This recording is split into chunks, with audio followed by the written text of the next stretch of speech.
잠언 8장 15절로 16절에 보면 이런 구절이 있습니다.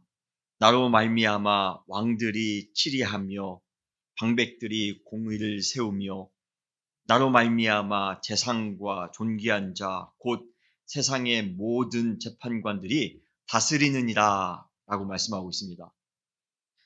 여기에 나오는 그러면 도대체 이 나는 과연 누구입니까?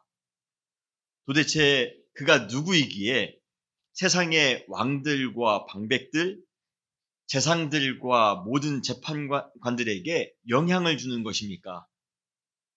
바로 여기에 나오는 나는 다름 아닌 지혜입니다. 특별한 사람을 지칭하는 것이 아니라 의인법이라고 하죠. 여기에 나오는 나는 사람이 아니라 바로 지혜입니다. 왕들은 지혜로 다스려야 됩니다. 방백들은 지혜로 공의를 베풀어야 됩니다. 모든 재상과 재판관들은 지혜로 모든 것을 판단해야 됩니다. 그들뿐만 아니라 우리도 지혜를 가지고 일상생활 가운데 살아가야 됩니다. 지혜는 일상 가운데 매우 필요합니다. 가정을 행복하게 세워나가기 위해 우리는 지혜가 필요합니다. 올바른 인간관계를 잘해 나가기 위해서도 필요한 것은 지혜입니다. 건강한 교회를 세워나가기 위해 가장 중요한 것 역시 지혜입니다. 사랑하는 은혜교회 성도 여러분, 하나님의 지혜가 여러분 삶 가운데, 여러분 마음 가운데 가득 넘치시기를 주님의 이름으로 축원합니다.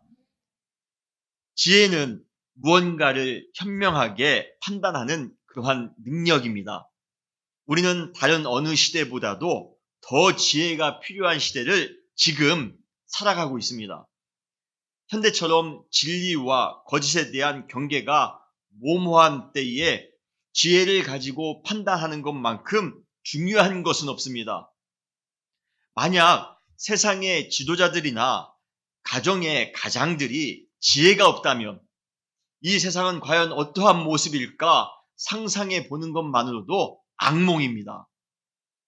전쟁이 생기는 이유, 이 세상에 수많은 다툼이 생기는 이유, 억울한 사람이 넘치는 이유, 가정에 상처가 생기는 이유, 교회가 분열하는 이유, 그 이유가 무엇인가? 우리가 그 근본적으로 그 이유를 파헤치고 들어가 보면 결국은 지혜가 없기 때문입니다. 지혜가 없기 때문에 그러한 사단이 우리 가운데 넘치는 것입니다. 그런데 중요한 문제는 무엇입니까? 어떠한 것이 진정한 지혜인가 하는 것입니다. 그렇다면 무엇이 진정한 지혜일까요? 그런데 사람마다, 시대마다, 그리고 지역과 문화마다 지혜에 대한 다양한 의견이 있기 때문에 모든 의견을 통합할 수 있는 그러한 보편적인 지혜를 찾기는 결코 쉽지는 않은 듯합니다. 그럼에도 불구하고 성경은 비교적 명확하게 그 답을 명시해주고 있습니다. 진정한 지혜가 무엇인지 우리 가운데 말씀해주고 있습니다. 바로 시편 111편 10절에 나옵니다. 여호와를 경외함이 곧 지혜의 근본이라. 할렐루야.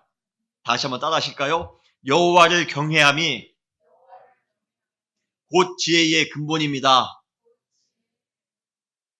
경외가 무슨 뜻입니까? 여기에 나오는 경외는 두려워하다라는 뜻입니다. 누군가 크게 위협하기 때문에 두려운 마음이 생기는 것이 아니라 극도의 존경과 공경을 느끼기 때문에 마음에 생기는 것, 마음에 생기는 그러한 두려움, 이것이 바로 경외입니다. 하나님의 완전함과 하나님의 거룩함에서 나오는 그 위대한 권위 앞에 부족하고 연약한 인생으로서 우리가 할 수 있는 것은 경외하는 마음을 갖는 것뿐입니다. 사랑하는 성도 여러분, 하나님 앞에서 우리가 진정으로 경외하는 마음을 회복하며 살아가시는 여러분 되시기를 주님의 이름으로 축원합니다. 세상 것에 두려워할 것 없습니다. 그러나 우리가 하나님 앞에 완전하신 하나님, 거룩하신 하나님, 흠이 없으신 하나님, 그 하나님의 완전함 앞에 우리는 경외할 필요가 있습니다. 와, 우리 하나님. 그러한 경외의 마음이 여러분 가운데 있으시기를 바랍니다. 그렇다면 하나님을 경외하는 마음으로 인생을 살아가는 것이 진정한 지혜인 이유는 무엇 때문일까요? 왜 우리가 하나님을 경외하며 살아가는 것이 진정한 지혜인 것입니까? 그것은 바로 하나님을 경외하는 순간 자동적으로 우리는 하나님의 계명, 하나님의 뜻에 따라 우리의 인생을 살아갈 수밖에 없기 때문입니다. 여러분 믿으십니까? 그래서 시편 오늘 본문 112편 1절에 보면 하나님께 전적으로 압도되어 그분의 말씀을 즐거워하며 그분의 말씀에 순종하는 사람은 행복한 사람입니다. 라고 찬양하고 있습니다. 오늘 1절에 보면 할렐루야 여호와를 경외하며 그 계명을 크게 즐거워하는 자는 복이 있도다. 사랑하는 은혜교회 성도 여러분, 하나님을 경외하며 하나님의 말씀 가운데 즐거이 살아가심으로 순종하며 살아가심으로 항상 복이 넘치는 그러한 은혜의 삶을 살아가시기를 주님의 이름으로 축원합니다. 많은 사람들이 이 오늘 본문 시편 112편을 지혜시라고 부릅니다. 지혜시의 특징은 교훈적입니다. 다시 말해 하나님의 사람은 이렇게 살아야지 이렇게 살지 못하면 안 된다라는 그러한 것을 교훈적으로 우리에게 가르쳐주고 있습니다. 특별히 오늘 이 시편 112편은 하나님을 경외하는 복 있는 사람이 어떠한 성품을 가지고 그리고 어떻게 지혜롭게 행하며 살아갈 것인가 그리고 그렇게 살아갈 때 어떠한 복을 받게 되는가 그것을 우리 가운데 가르쳐주고 있습니다. 우리에게 교훈해주고 있습니다. 그래서 우리는 오늘 이 말씀을 통하여 하나님을 경외하는 사람이 되는 것 그리고 그 안에서 하나님의 말씀으로 하나님의 올바른 성품자로 우리가 새롭게 되어지는 것 그 안에서 하나님의 축복을 누리는 것 우리는 이 방식들을 배우셔야 됩니다. 먼저 오늘 시편 112편에서 하나님을 경외하는 복 있는 사람에게 불리우는 특별한 칭호가 있습니다. 그 칭호는 바로 의인입니다. 오늘 본문 6절에 보면 의인은 영원히 기억되리로다 라고 말씀하고 있습니다. 구약에서 의인은 어떠한 상황 속에서도 하나님의 말씀에 기인하여 옳고 그름의 기준에 따라 순종하며 살아가는 사람이 바로 의인입니다. 그러기에 그들은 삶 속에서 하나님의 말씀을 깨닫고 실천하는 것에 즐거움을 삼으며 살아간다는 것입니다. 그래서 오늘 본문 1절에 보면 할렐루야 여호와를 경외하며 그의 계명을 크게 즐거워하는 자라고 표현하고 있는 것입니다. 하나님의 계명을 이길 때마다 하나님의 계명을 순종하며 살아갈 때마다 그것이 마음 가운데 즐거움을 주더라는 것입니다. 이 구절을 읽을 때 우리는 자동적으로 생각나는 또 다른 구절이 있습니다. 바로 시편 1편 2절입니다. 거기도 복 있는 사람이 등장합니다. 복 있는 사람은 오직 여호와의 율법을 즐거워하여 그 율법을 주야로 묵상하는 자로다. 사랑하는 성도 여러분, 하나님의 계명을 항상 즐거이 하며 그 말씀을 순종하며 믿음으로 살아가시는 여러분 되시기를 주님의 이름으로 축원합니다. 이 세상에 가장 즐거운 그러한 삶의 방식은 바로 하나님의 말씀에 순종하며 살아가는 것. 하나님의 말씀에 우리가 그 말씀대로 살아가는 것. 그것이 우리를 가장 즐겁게 하는 그러한 법칙임을, 방법임을 여러분 꼭 아시고 하나님의 계명을 따라 하나님의 말씀을 따라 기쁨으로 살아가시는 그러한 복 있는 성도님들 되시기를 주님의 이름으로 축원합니다. 하나님의 말씀과 계명을 전혀 모르는 사람은 자신의 옳고 그름만 주장하며 살아갑니다. 그러나 하나님의 지혜 앞에 인간의 지혜가 얼마나 빈약한지 모릅니다. 인간이 지혜로운 척하지만 인간이 다 아는 척하지만 얼마나 하나님의 지혜 앞에 빈약한지 모릅니다. 그래서 바울은 고린도전서 1장 20절에 이렇게 말씀하십니다. 지혜 있는 자가 어디 있느뇨? 선비가 어디 있느뇨? 이 세대의 변사가 어디 있느뇨? 하나님께서 이 세상의 지혜를 미련케 하신 것이 아니뇨? 하나님의 미련한 것이 사람보다 지혜롭고 하나님의 약한 것이 사람보다 강하니라. 여러분 믿으십니까?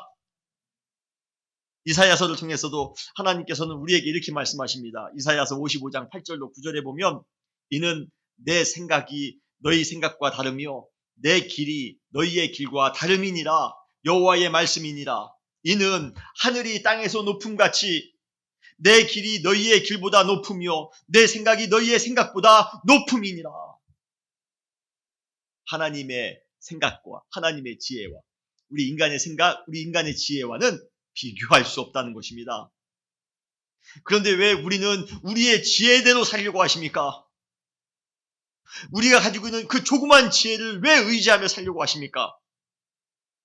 인간의 지혜는 하나님 앞에서 아무것도 아닙니다.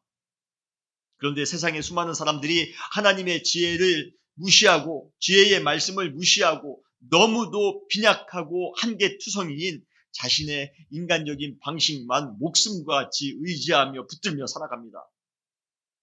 그렇지만 복 있는 사람은 하나님의 의인은 어떠한 순간에도 하나님의 말씀에 초점을 맞추며 살아갑니다. 그러기에 그들은 매 순간 말씀에 옳고 그름에 순종하며 지혜롭게 살아가는 것입니다.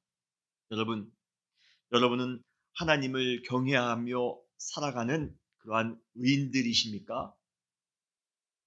그렇다면 이제부터는 나의 생각이 아니라 하나님의 말씀에 집중하시기 바랍니다. 그리고 그 말씀이 지시하는 대로 옳으면 우리가 순종하시고 옳지 않으면 하지 마시고 전적으로 지혜롭게 하나님의 말씀에 따라 그 말씀에 즐거워하며 살아가시는 여러분 되시기를 주님의 이름으로 축원합니다. 그런데 의인의 삶을 살아감으로써 형성되는 아주 귀중한 성품이 있습니다. 여러분들이 말씀대로 살아감으로 이 성품을 꼭 가지셨으면 좋겠습니다. 그것은 바로 정직과 자비의 마음입니다. 오늘 본문 시편 112편 4절에 보면 정직한 자에게는 아까 우리가 언급했던 그 복 있는 사람, 그 사람이 의인이라고 칭했다라고 여러분들에게 말씀드렸는데 그 의인이 또 여기서는 정직한 자가 됩니다. 올바른 것을 행하는 자라는 그러한 뜻입니다. 정직한 자에게는 흑암 중에 빛이 일어나나니 그는 자비롭고 긍휼이 많으며 의로운 이로다 라고 말씀하십니다. 하나님의 말씀대로 살기 위해 노력하는 사람은 올바른 길을 추구하기 때문에 정직할 수밖에 없습니다. 그리고 자신보다는 다른 사람을 위해 살기 때문에 자비의 마음을 가질 수밖에 없습니다. 그래서 우리는 의인의 삶을 살아가는데 가장 필요한 성품은 정직과 자비인 것입니다. 먼저 정직이라는 성품입니다. 저는 개인적으로 이 시대를 살아가는 우리들에게 가장 중요한 경쟁력이 무엇인가 묻는다라면 저는 단연코 정직이라고 저는 말씀드릴 수 있습니다. 물론 한 국가나 한 공동체를 잘 유지하기 위해 자금력도 필요합니다. 기초 과학 지식도 필요합니다. 정보력, 기술력, 효율적인 시스템도 갖춰야 됩니다. 굳건한 안보도 유지해야 됩니다. 그러한 모든 것들이 다 필요합니다만 그것들 못지않게 우리 시대의 가장 중요한 경쟁력은 바로 정직입니다. 정직하셔야 됩니다. 정직이 가장 중요한 그러한 경쟁력입니다.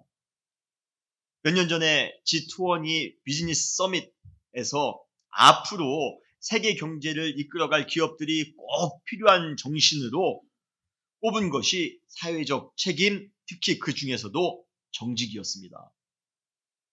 과거 성장 위주의 사회에서는 정직하지 않아도 돈 많이 벌면 된다는 식으로 성장만 독려하며 모든 기업이 달려왔습니다. 그러나 이제 그러한 정직이 결여된 기업은 그러한 공동체는 그러한 사회는 경쟁력에서 밀릴 수 있다는 것입니다. 기업뿐만 아니라 개인의 삶 가운데에서도 가장 중요한 경쟁력은 정직입니다. 개인적으로 이전 시대에 우리의 사회가 눈에 보이는 경제적인 성장은 좀 더디었더라도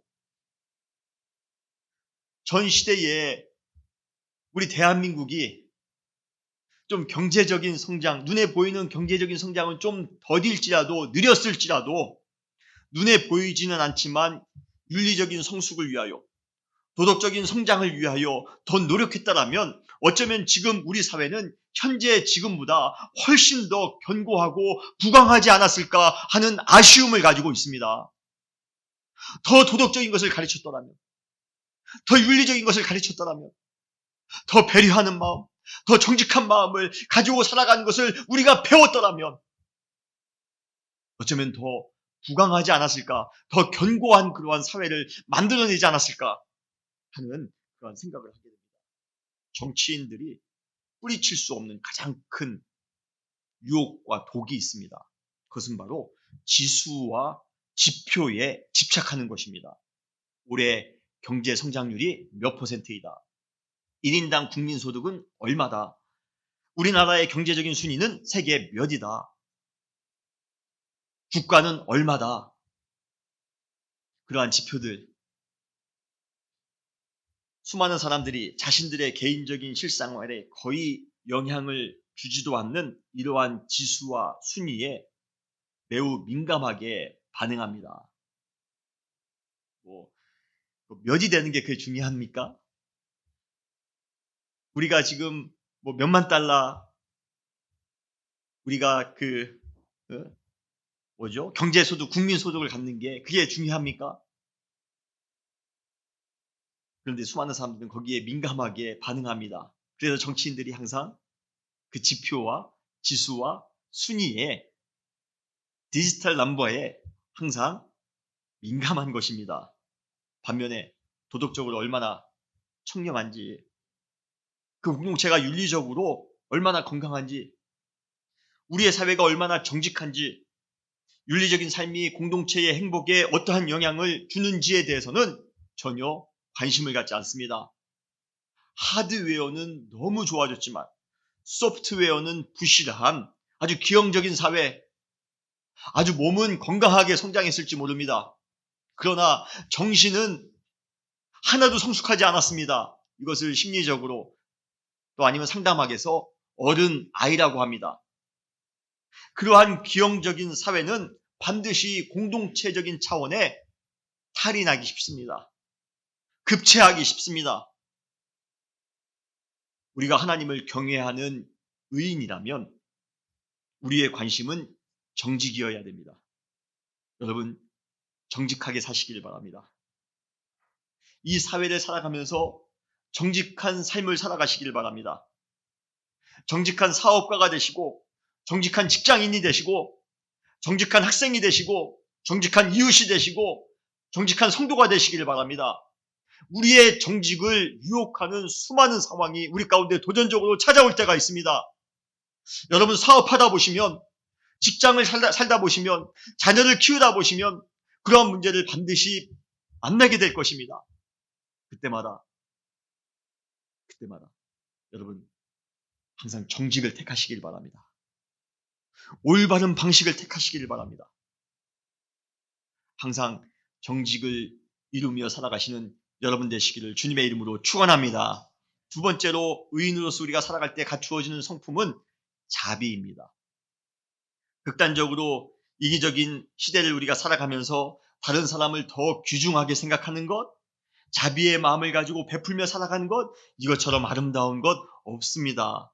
시대가 아무리 풍부해도 도움이 필요한 사람, 돌봄을 받아야 될 사람은 꼭 있기 마련입니다. 우리가 아무리 미국같이 부족함이 없어 보이는 이 나라에서 살아간다 할지라도 여러분 주변을 살펴보면 우리의 도움이 절대적으로 필요한 사람을 우리는 만나게 될 것입니다. 선한 사마리아 비유를 여러분 다 아실 것입니다. 그 비유에 보면 강도를 만나 거의 죽을 만큼 맞고 버려져 있는 우리는 한 사람을 만나게 됩니다. 그때 제사장이 그리고 그때 레위인이 그를 돕지 않고 그냥 지나칩니다. 그러나 그 주변을 여행하던 사마리아 사람은 그를 보고 성경에 보면 불쌍히 여겼다라고 말씀하고 있습니다. 자비의 마음이 생긴 것입니다. 그 마음 가운데 힘들고 어려운 사람을 보자마자 아주 자동적으로 마음에 자비의 마음이 생깁니다. 그래서 그가 최선을 다해 돕는 모습을 그 비유를 통해 예수님은 말씀하십니다. 그리고 그 비유를 말씀하신 후 예수님께서 우리에게 이렇게 말씀하십니다. 가서 너도 이와 같이 하라. 무슨 의미입니까? 우리 주변에도 우리의 도움이 절실하게 필요한 사람들이 있다라는 그러한 말씀입니다. 그리고 그러기에 우리는 궁일의 마음을 가지고 자비의 마음을 가지고 그들에게 직접 찾아가 사랑을 베풀어야 된다는 것입니다. 배려해 줘야 된다는 것입니다. 그러한 복된 삶을 살아가시는 여러분 되시기를 주님의 이름으로 축원합니다. 이 아이와 지역에도 분명히 있습니다. 그들을 못 본 채 하지 마시고 그들에게 찾아가 우리가 베풀 수 있는 사랑을 최대한 베풀며 살아가시기를 바랍니다. 우리 마음 가운데 영혼을 향한 자비의 마음, 긍휼의 마음을 꼭 가지시는 여러분 되시기를 주님의 이름으로 축원합니다. 시편 112편에도 의인들이 하나님을 경외하는 마음으로 가난한 사람을 위해 자신의 것을 나누고 있는 그러한 장면을 찾아볼 수가 있습니다. 시편 112편 9절에 보면 그가 재물을 흩어 빈궁한 자들에게 주었으니 라고 말씀하고 있습니다. 정말 아름다운 표현인 것 같습니다. 자기의 재물을 흩어 지금 씨를 뿌리듯이 지금 흩어 뿌리는 그러한 장면을 우리는 연상하게 됩니다. 뿌려 빈궁한 자들에게 주었으니 라고 말씀하고 있습니다. 마태복음 6장 24절에 보면 너희가 하나님과 재물을 겸하여 섬기지 못하느니라 라고 말씀하고 있습니다. 이 구절은 하나님도 경배와 섬김의 대상이지만 재물도 그 만몬도 우리의 섬김과 경배의 대상이 될 수 있음을 보여주고 있습니다. 결국 하나님처럼 재물도 우리에게 신처럼 강력하게 영향력을 줄 수 있다는 것입니다. 그래서 세상에 수많은 사람들이 재물의 노예가 되어 살아가는 사람들이 얼마나 많이 있습니까? 재물을 섬기며 살아가는 사람들이 얼마나 많이 있습니까? 우리 인간은 이 둘 중에 하나를 선택해야 됩니다. 예수님께서 우리에게 요구하신 것이 바로 그것입니다. 하나님과 재물 이 둘은 겸하여 섬길 수 없기 때문에 하나를 택하여야 된다는 것입니다. 오늘 본문에 나오는 이 의인은 하나님을 섬기기로 선택한 사람입니다. 하나님을 섬기기로 선택한 그 순간부터 재물이 그의 마음을 주관할 수가 없습니다. 그러기에 그는 자신의 재물을 마치 씨앗을 뿌리듯 흩어 뿌리듯 아낌없이 가난한 사람들을 향하여 줄 수 있었던 것입니다. 우리 과거의 찬양 중에 사랑은 참으로 버리는 것. 그런 찬양 아시나요? 사랑은 참으로 버리는 것, 버리는 것. 아, 모르시는군요. 예, 제가 수요일 날 나오시면 가르쳐 드리겠습니다. 예, 다 아는 줄 알고 같이 부르려고 했는데 저 혼자만 부를 뻔했습니다. 예, 사랑은 참으로 버리는 것이랍니다. 나누는 것이랍니다. 더 가지지 않는 것이랍니다. 그 가사에 보면 이상하다 동전 한 입 움켜잡으면 없어지고 쓰고 빌려지면 풍성해져 다 위에 가득 차네. 참 희한하죠? 희한하죠? 움켜잡으려고 할 때는 그 재물이 우리에게 독이 될 때가 있습니다. 우리에게 아픔을 줄 때가 있습니다. 우리 가정을 분열시키는 그러한 큰 위험을 줄 때가 있습니다. 그러나 우리의 재물을 흩어 빈궁한 사람에게 뿌렸더니 더 풍성해지더라는 것입니다. 그러한 은혜를 우리 사랑하는 성도님들은 많이 경험하며 살아가시기를 주님의 이름으로 축원합니다. 우리는 예수 그리스도를 믿음으로 죄인에서 의인으로 변화되는 축복을 받았습니다. 구약 때는 어느 정도 자격이 되어야지만이 의인이 될 수 있었습니다. 그런데 신약에 와서 예수님께서 이 땅 가운데 오시면서는 우리가 자격이 있어서가 아닙니다. 계속 죄인의 신분이었습니다. 전혀 의로운 사람이 아니었습니다. 그런데도 불구하고 하나님께서는 우리를 예수 그리스도의 은혜로 말미암아 의롭다라고 칭해 주셨습니다. 이것이 우리에게는 큰 은혜이며 큰 감사인 것입니다.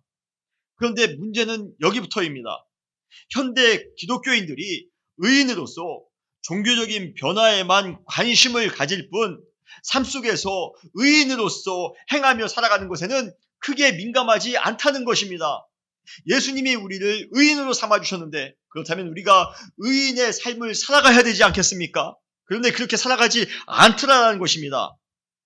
진정한 신앙의 변화는 영적인 신분의 변화만 의미하는 것이 아니라 삶의 변화까지도 나아가야 되는 것입니다.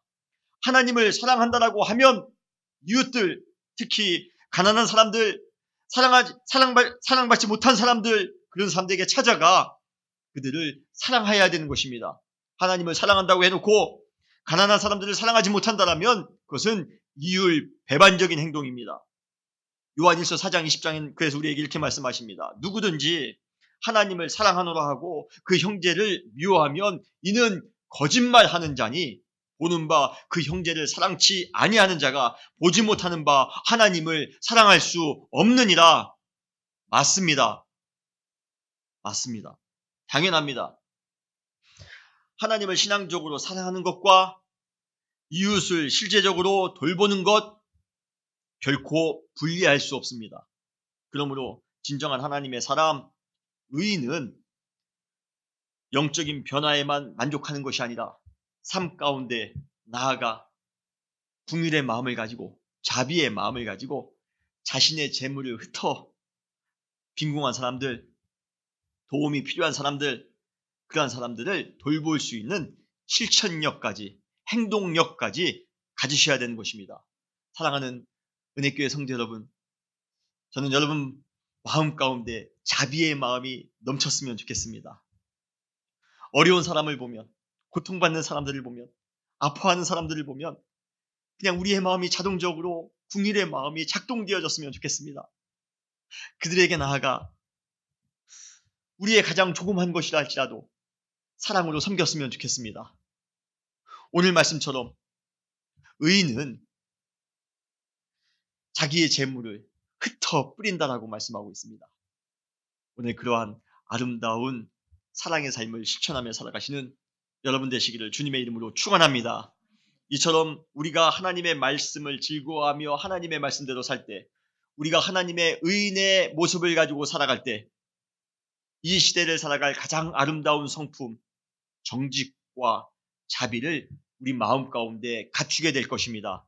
우리 은혜교회 성도님들은 주 안에서 정직한 마음과 자비의 마음을 가지고 항상 살아가시는 여러분 되시기를 주님의 이름으로 축원합니다.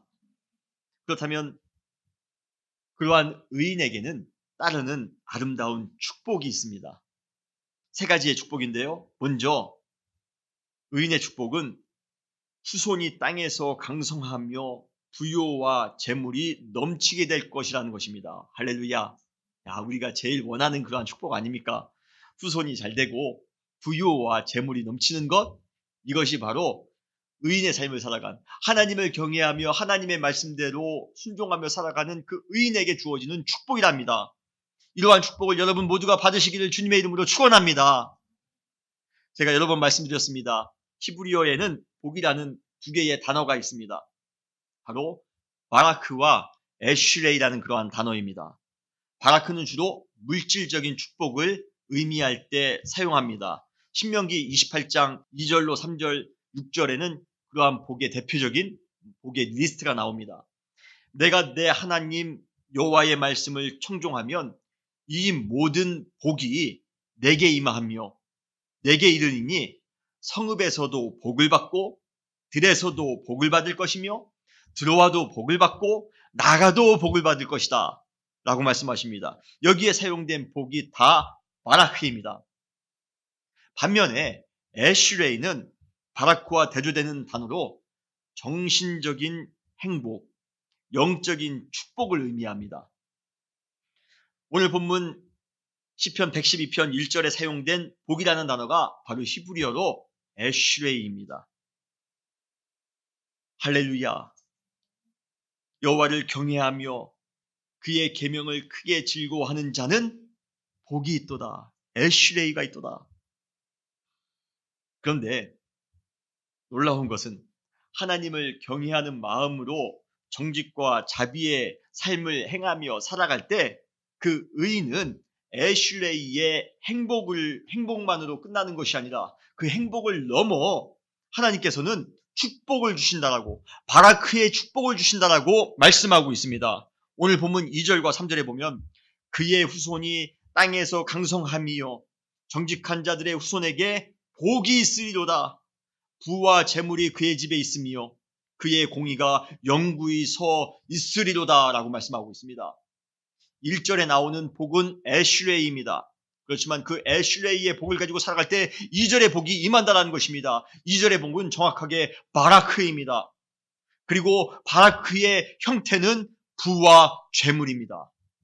여러분, 그러한 하나님의 크신 축복을 누리며 살아가실 수 있는 여러분 되시기를 주님의 이름으로 축원합니다. 영적 축복을 받은 사람은 이 땅에서 정직과 자비를 실천하며 살아갈 수 있도록 하나님께서 그들에게 땅의 축복도 주실 것입니다. 제가 매일같이 우리 사랑하는 은혜교회 성도님들을 위해 기도하는 그 기도가 있습니다.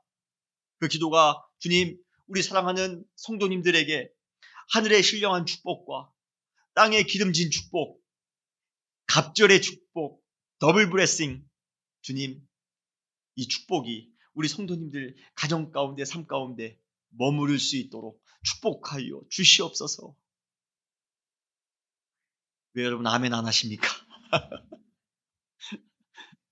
예. 이 기도 하지 말까요? 예, 제가 매일같이 여러분들이 하지 말라고 해도 제가 하겠습니다. 얼마나 큰 축복입니까? 하늘의 신령한 복과 땅의 기름진 복이, 더블 블레싱이 우리의 가정 가운데, 우리 사랑하는 성도님들 한 분 한 분 가운데 머무를 수 있다면 그것만큼 큰 축복은 없습니다. 그러한 축복이 여러분 삶 가운데 매일 넘치시기를 바랍니다. 그런데 순서는 우리가 정확하게 아셔야 됩니다. 먼저 영적인 축복, 그 다음에 물질적인 축복입니다. 에슈레이의 축복이 있고 그 다음에 바라크의 축복이 있는 것입니다. 먼저 물질적인 축복이 된 다음에 영적인 축복으로 이어지지 않습니다. 목사님, 제가 밖에서 잘 되면 교회 와서 열심히 섬기겠습니다. 그런 분들 제가 보지를 못했습니다. 그렇지만 주님, 저에게 큰 은혜 주심을 감사합니다. 그 은혜 가운데 믿음으로 살아갔더니 하나님께서 그 가정 가운데 바라크의 축복을 주시더라는 것입니다. 오늘 말씀은 그것을 우리에게 증거하고 있습니다. 증명하고 있습니다. 하나님의 말씀을 즐거워하며 살아갔더니 그 안에 에슈레이, 영적인 축복이 있습니다. 그런데 하나님께서는 그에게 그 에슈레이의 축복, 행복으로만 끝낸 것이 아니라 그에게 바라크의 축복을 주십니다. 자녀가 잘 됩니다. 그리고 부와 재물이 그의 집에 가득 넘칩니다. 이러한 은혜가 여러분들에게 넘치시기를 주님의 이름으로 축원합니다. 우리가 정직하게 살아가는데, 우리가 자비를 행하며 베풀며 살아가기를 원하는데 하나님께서는 그렇게 살아갈 수 있는 그러한 은혜를 우리 가운데 주실 줄 믿습니다. 주님, 나만 잘 먹고 잘 살기 원합니다. 우리가 지금 10만 불짜리 집에 살고 있는데 20만 불 집에 살아야 됩니다. 주님, 축복해 주세요. 그러면 바라크의 축복이 안 올 수가 있습니다. 주님, 제가 정직하게 살기를 원합니다. 주님, 제가 자비를 베풀며 살기를 원합니다. 주님의 계명을 따라 순종하며 살기를 원합니다. 섬기며 살기를 원합니다. 그러기 위하여 필요한 것이 있습니다. 주님, 저에게 그 필요한 것들을 공급해 주십시오. 할 때 주님께서는 분명히 공급해 주실 것이라 믿습니다. 여러분, 먼저 영적인 축복을 경험하시고 그 다음에 주님께서 주시는 그러한 물질적인 축복도 마음껏 경험하며 살아가시는 여러분 되시기를 주님의 이름으로 축원합니다. 두 번째 의인이 받는 축복은 영영이 유동치 않는 축복입니다. 흔들림이 없는 축복입니다. 사람은 상황에 따라 감정적으로 널뛰기 할 때가 많이 있습니다. 조금 좋은 일이 생기면 좋았다가 또 안 좋은 일이 생기면 급격하게 우리는 우울해집니다. 그러나 의인은 흉한 소식을 두려워하지 않을 뿐만 아니라 오히려 하나님을 의지함으로 마음을 더욱더 견고히 하며 살아갑니다. 흔들림이 없는 삶을 살아간다는 것입니다. 시편 112편 오늘 본문 7절로 8절에 보면 그는 흉한 효문을 두려워하지 아니하며 여호와를 의뢰하고 그의 마음을 굳게 정하였도다. 그의 마음이 견고하여 두려워하지 아니할 것이다 라고 말씀하고 있습니다. 흉한 일이 생긴다 할지라도 어려운 일이 생긴다 할지라도 절대로 흔들림이 없습니다. 가끔 사역을 하다 보면 별것도 아닌 문제인데도 불구하고 아주 호들갑을 떨며 주위 사람들까지도 불안하게 하거나 불편하게 하는 사람이 있습니다. 반면에 보통 사람들 같으면 감당할 수 없는 문제를 두세 가지 겸하여 아주 혹독하게 겪고 있으면서도 전혀 흔들림이 없는, 전혀 흐트러짐이 없는 그러한 분을 만나는 경우도 있습니다. 그러한 분들을 보면 존경의 마음을 넘어 아주 신비한 마음까지도 제 마음에 들 때가 있습니다. 야, 저분은 저 마음 가운데 도대체 무엇이 있기에, 저분은 도대체 어떠한 분이기에 저러한 상황 가운데에도, 저러한 어려운 상황 가운데도 흔들림이 없을까? 얼굴빛이 하나도 변하지 않을까? 불평 한마디 하지 않을까? 그런데 그러한 분들을 제가 자세히 보니 그들 속에 그러한 능력이나 어떤 특별한 비법을 가지고 있기 때문에 요동치 않는 것이 아니라 그들 안에 살아계신 하나님이 계시기 때문에 요동치 않더라는 것입니다. 사랑하는 성도 여러분, 우리 안에 무엇이 있습니까? 우리 안에 주님이 계시더라면 우리의 인간의 능력으로, 우리 인간의 힘으로는 그 요동치는 그 상황을 우리가 넉넉히 극복해 나갈 수가 없습니다. 우리 안에 우리보다 더 강하신 주님께서 함께 하신다라면 우리가 넉넉히 승리하며 나갈 수 있는 줄 여러분 믿으시길 바랍니다. 항상 삶의 어떠한 정황 속에서도 하나님만을 바라보며 그분만을 신뢰하며 살아가는 신앙이 우리 마음 가운데 있을 때 우리는 요동치 않을 것입니다. 시편 46편 1절로 3절에 보면 하나님은 우리의 피난처시요 힘이시요 환난 중에 만날 큰 도움이시라. 그러므로 땅이 변하든지 산이 흔들려 바닷 가운데 빠지든지 바닷물이 솟아나고 뛰놀든지 그것이 넘침으로 산이 흔들릴지라도 우리는 두려워하지 아니하리로다. 이 세상에 지금 지각 변동이 일어난다 할지라도 두려워하는 것이 아니라 오히려 흔들림이 없습니다. 지난주에 LA에 지진이 일어나지 않았습니까? 그때 제 SNS에 제일 많이 올라온 글이 바로 이 구절이었습니다. 목사님들이, LA에 사신 목사님들이 다 올려놓으셨더라고요. 야, 지금 LA에 큰 지진이 나지만 지금 땅이 요동하고 산이 흔들렸지만 우리의 믿음은 변치 않습니다. 예, 천재지변 같은 그러한 인생의 문제들이 우리 가운데 몰려온다 할지라도 하나님만이 나의 피난처입니다. 하나님만이 나의 도움이십니다. 하나님만이 나의 힘이십니다. 그러한 믿음의 고백을 하며 나아가는 그러한 우리에게는 결코 요동치 않는 그러한 삶을 살게 될 것입니다. 그러한 믿음의 축복 가운데 거하며 살아가시는 우리 모두가 되시기를 주님의 이름으로 축원합니다. 세 번째, 의인들에게 주어지는 축복은 영원히 기억되는 삶을 살아가게 될 것이라는 것입니다. 오늘 본문 6절에 보면 그는 영원히 흔들리지 아니하며 의인은 영원히 기억되리로다 라고 말씀하고 있습니다. 인생의 가장 큰 축복은 누군가에게 기억에 남을 만한 아주 뜻깊은 인생을 살아가는 것입니다. 자녀들에게, 후배들에게, 후손들에게 내가 한 말과 내가 한 행동이 의미 있는 울림으로 그들의 마음 가운데 남아있게 된다면 그것은 참 행복한 인생을 우리가 살았다는 증거인 것입니다.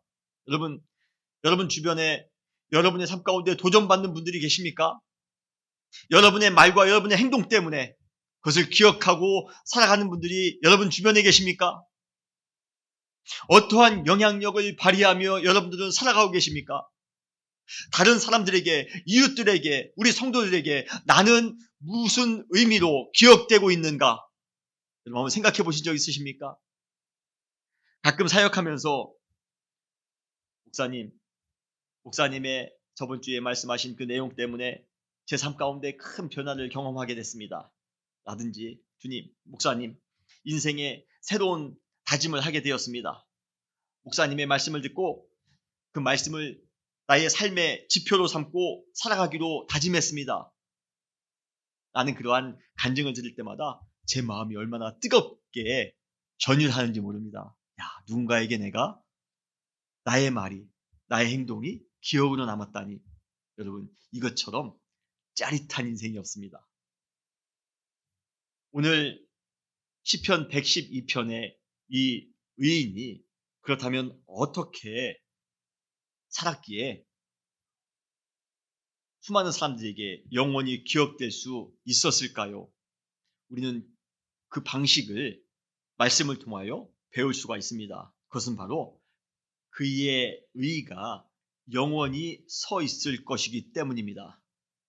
오늘 본문에 보면 3절에 그의 공의가 영구히 서 있으리로다. 그리고 9절에 보면 그가 재물을 흩어 빈궁한 자들에게 주었으니 그의 의의가 영구히 있고라고 말씀하고 있습니다. 여기에 나오는 공의, 의, 우리는 뭐 다른 단어로 번역해놨지만 원래 원어는 똑같은 단어입니다. 이 공의와 의는 넓게 하나님의 말씀을 의미합니다. 그리고 여기에 의라고 할 때 하나님의 의라고 하지 않고 그의 의, 의인의 의라고 지금 번역하고 있습니다. 그의 의는 무엇입니까? 바로 그가 행한, 의인이 순종한 하나님의 말씀을 의미합니다. 그가 하나님을 경외하는 마음으로 정직과 자비를 행하였더니 그것이 영구히 기념비처럼 후대 앞에 서 있게 되더라는 것입니다. 결국 의인이 영원히 기억된다는 것은 단순히 그 사람 이름 석자가 후대들에게 알려진다는 것, 그러한 의미가 아닙니다. 의인이 인생을 살아가면서 하나님의 말씀, 하나님의 계명에 철저하게 헌신하며 살아갔더니 정직하게 살아갔습니다. 자비를 행하며 살아갔습니다. 온전히 하나님의 말씀에 충성하며 살아갔더니 그것을 후대가 영원히 기억해 주더라는 것입니다.